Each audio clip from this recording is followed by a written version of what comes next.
Беларусь. Рэальнасць 2030. Сёння самым буйным вытворцам у краіне з'яўляецца БелАЗ. Гэта буйны кангламерат, які аб'яднаў былыя Амкадор, МАЗ і многія іншыя заводы.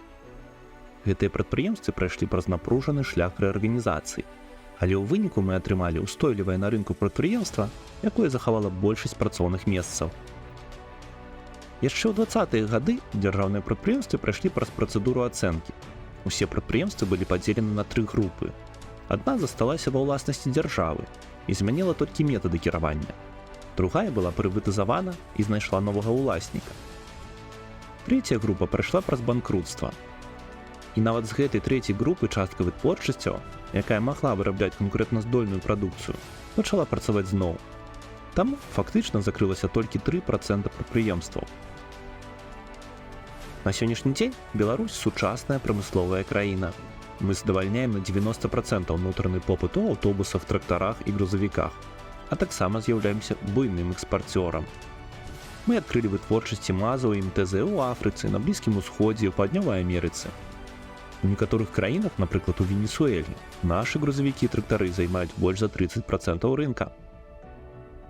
Буйныя прадпрыемствы перанеслі вытворчасць з гарадоў і моцна рабатызаваліся.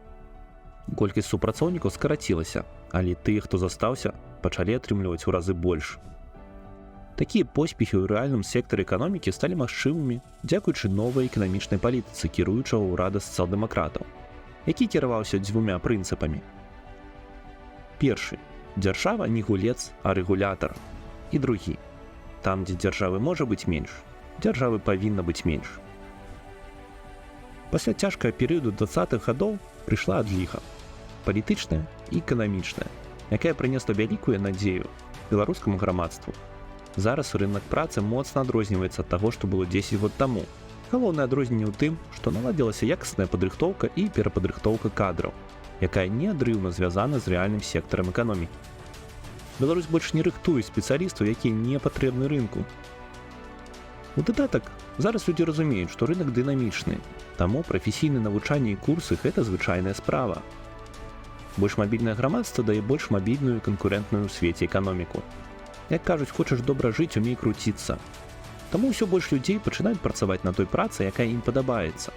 Дзякуючы гэтаму значна падрасла і эфектыўнасць працы. Галоўнае, што адбылося ў Беларусі 2030 – гэта змена ў падыходах да кіравання і ініцыятываў знізу. Зараз людзей чуюць і даюць рэалізоўваць свае ідэі. А эканоміка замест дырэктыўнага кіравання арыентуецца на рынак і на самыя сучасныя тэхналогіі ў менеджменце. Беларусь. Магчымасці 2030.